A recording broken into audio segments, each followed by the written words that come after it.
அதான் சொல்றேன், இந்த படமே எங்களுக்கு பயங்கரமான ஒரு குடும்பம் மாதிரி தான் இருந்தது. இன்னும் இன்ட்ரெஸ்டிங்கா என்னன்னா, இப்போ ஐஷோ எத்தனை படம் பண்ணாங்க, எல்லாத்தையும் எப்படி ஃபோன் பண்ணி பேசுவாங்க எனக்கு தெரியாது. ஆனா ஷூட் முடிஞ்சோன்னா அவங்களே ஃபோன் அடிப்பாங்க, வீடியோ கால் பண்ணுவாங்க. இப்போ என் ஒய்ஃப் கிட்ட பேசுவாங்க, எங்க அம்மா கிட்ட பேசுவாங்க. இப்போ இவன் எப்படி இருக்கான்னு கேட்குறாங்க. இப்போ அண்ணன் அப்படிதான் அம்மா கிட்ட பேசுவாங்க. நாங்க ரொம்ப வருஷமா ரிலேஷன். இப்போ இவன் அப்படிதான். என்ன பியூட்டினா, ஜேபி சார் வந்து ஒரு ஷூட்டுக்கு வந்து மொத்தமாகவே ஒரு வந்து 10 days தான். அது ஒரு ஷூட் வந்து ஒரு 2 நாள் தான் ஷூட் பண்ணா. அப்புறம் பிரேக், ஒரு பொங்கல் லீவ் ஏதோ ஒன்று. அவர் திடீர்னு ஃபோன் பண்ணுறாரு. ஃபோன் பண்ணி லட்டு எப்படி இருக்கான், நீங்கள் எப்படி இருக்கீங்க. ஏன்னா நான் ஜேபி சாரோட நான் முன்னாடி ஒர்க் பண்ணியிருக்கேன். ஏன்னா இந்த படத்தில் எல்லாருமே ஒரு மாதிரி ஃபேமிலி ஆகிட்டாங்க. இப்போ பாபா பாஸ்கர்னா இன்னொரு ஷூட்டில் இருக்காரு தெலுங்குல.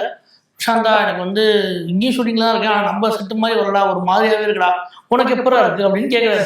ஏன்னா ஒரு 40 days வந்து எல்லாமே ஒன்றாவே இருந்து வந்து அவங்க சுவாசிகாவாக இருக்கட்டும், சுவாசிகாவும் அதே மாதிரி தான். சார் என்ன சார் சாப்பிட்டீங்களா, நீங்கள் வந்து தம்பி சாப்பிட்டானா, ஷூட் போதா, எப்போ போகுது நெக்ஸ்ட் எப்படி, நீங்கள் நினச்சதெல்லாம் வந்துருச்சா. ராஜ்கிரண் சார் அப்படிதான்.